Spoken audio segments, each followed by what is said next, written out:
રાજકોટ જિલ્લાના ધોરાજીના ગ્રામ્ય પંથકમાં પડેલ કમોસમી વરસાદને કારણે ખેતરોમાં તારાજી સર્જાઈ છે। ખેડૂતોને રાતના પાણીએ રડવાનો વારો આવ્યો છે।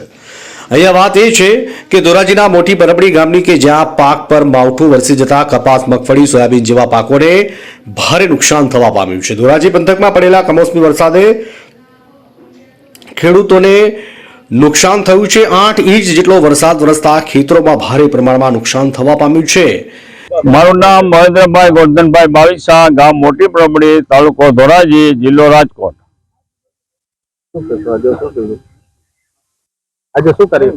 આજનો કાર્યક્રમ ગામ આખું મોટી પરબડી ગામના ખેડૂતો બધા એકઠા થઈ સોયાબીન, મગફળી ને કપાસનો ખરખરો કરવા બેઠા હતા, પણ ખેડૂતો એને અત્યારે ઉભા કરવામાં માંડ ઉભા થયા એવા પોકે પોકે રડી પડ્યા છે। હાથમાં જોયે તો બધા પાછા ઉગી ગયેલા। હવે માર્કેટમાં જણસી લઈને જવાનો વારો નથી, તો ખેડૂત વહેલી તકે એનું નિવારણ લાવી પોતપોતાના ખાતામાં પૈસા નાખે।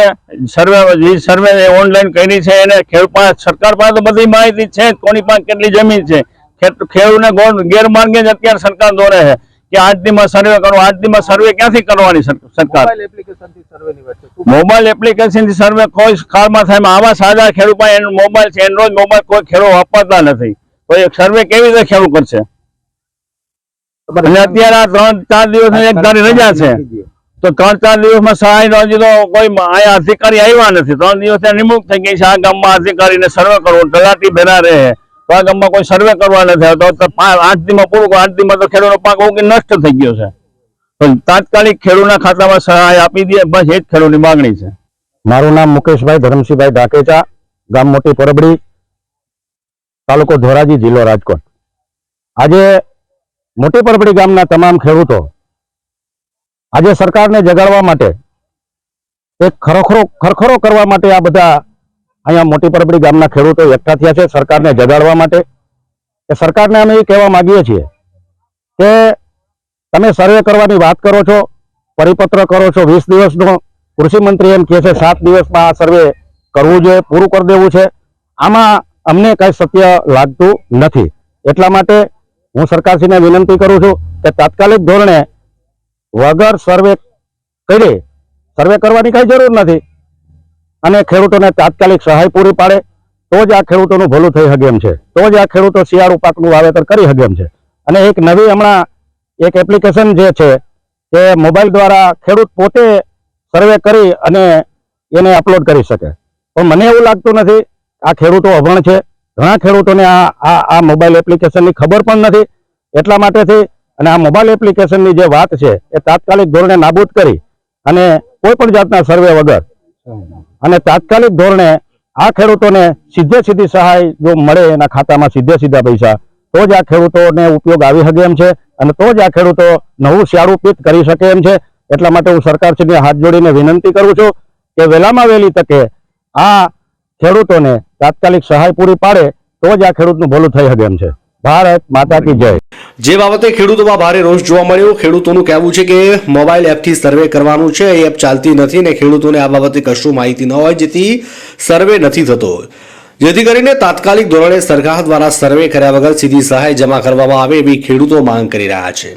પ્રવીણભાઈ મોહનભાઈ બાબરિયા મારું નામ છે, ગામ મારું મોટી પરબડી, અને અમારા ગામની અંદર કમોસમી કુદરતી વરસાદ થતા 7 થી 8 ઇંચ વરસાદ થયો। આજ 9મો દિવસ છે, વરસાદ ચાલુ છે, તમામ જણસી બગડી ગઈ છે, એમાં કોઈ જાતનું ખેડૂતોને 1 રૂપિયા ભારે આવવાનું નથી, અને પશુનો ચારો સદંતર બંધ બગડી ગયો છે, અને મારે પાસે પશુ છે, મારે પશુ વેચી નાખવા પડશે, આમાં મારે ખવડાવવું હું? આ બધા ખેડૂતોની આ જ પરિસ્થિતિ છે। અને મોબાઈલથી જે સર્વે કરીએ છીએ એમાં બધા ખેડૂતોને આવડતું ન હોય, મને ખુદને નથી આવડતું, તો બધા ખેડૂતોને સર્વર ડાઉન હોય, એટલે એ નાટકો સરકાર બંધ કરે બધું, અને તાત્કાલિક સહાય આપી દે, જે એને આપવાની થતી હોય એ આપી દે કાયદેસર। મગફળી, સોયાબીન ને કપાસ, આ 3 મુખ્ય અમારા પાકો છે અમારા ગામના, એ 3 પાકો ફેલ ગયા છે। મારું નામ રાજુભાઈ વિક્રમભાઈ ડાંગર, ખાતેદાર ખેડૂત છું। આજે 1 અઠવાડિયા થયા અમે સૂરજનારાયણના દર્શન કર્યા નથી, એવું સતત ભેજવાળું અને 2.5 થી 3 ઇંચ સુધી અમારા વિસ્તારમાં વરસાદ પડેલો છે, તો જેથી કાંઈ જે સર્વેની વાત છે આજે 3 દિવસ પહેલા ટીમ જાહેર કરી છે. આજે અમારા ગામમાં તલાટીએ કે કોઈએ અમને સત્તાવાર જાણ કરી નથી. અને એ કરતા આ વખતે એક નવું આમાં બન્યું છે કે મોબાઈલ થી એપ્લિકેશન થી અપલોડ કરવાનું. હવે 50% ખેડૂતોને તો ખબર નથી પડતી કે અપલોડ શું, ને જયારે કાંઈ અપલોડ કરવા જાય છે, જ્યારે થોડાક સમજુ ખેડૂત કરવા જાય ત્યારે સર્વર ડાઉન આવે છે ને એ કાંઈ આખા ગુજરાતને જો ડાઉનલોડ કરવાનું થાય કાંઈ થતું નથી. તાત્કાલિક સહાય આપે, અને જો સહાય નહીં આપે તો શિયાળુ પીક પણ છે ને ખેડૂતો વાવી શકે નહીં એવી પૂરેપૂરી સંભાવના છે. મગફળી ઉગી ગઈ છે, સોયાબીન પણ પાથરે ઉગી ગયા, અને કપાસ આ પહેલી ફેરી એવું ઘટના બને છે કે કપાસ જે ફૂલીનો ડાબકે ઉભો છે એમાં પણ કપાસ ફૂટી ગયો છે.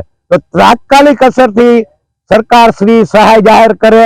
કોઈ જાતના સર્વેની 3 દિવસ સરકારે કીધું 7 દિવસમાં રિપોર્ટિંગ કરવાનું છે. આ 3જો દિવસ છે. આજે આવતીકાલે રવિવાર છે. અધિકારી શ્રીઓ રવિવારની સરદાર પટેલ જયંતિની બધી રજાઓમાં છે. આજે કોઈ ખેડૂતોને સત્તાવાર જાણ થઈ નથી. માત્ર ને માત્ર આપ ચેનલની માધ્યમથી જાણીએ છીએ કે સર્વેનો આવું છે. સર્વે કરવાની જરૂર જ નથી. સેટેલાઇટ થી સર્વે કરી અને તાત્કાલિક સહાય ચૂકવે એવી અમારી માગણી અને અમારો હક છે.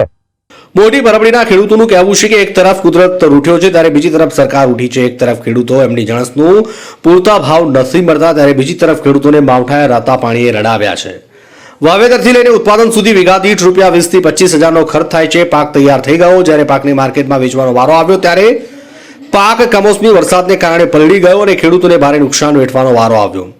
ખેડૂતોનું કહેવું છે કે તાત્કાલિક સહાય ખેડૂતોના ખાતામાં જમા નહીં કરાવે તો ખેડૂતો રવિ પાકનું વાવેતર કરશે નહીં. ધોરાજીથી અલ્પેશ ત્રિવેદીનો રિપોર્ટ.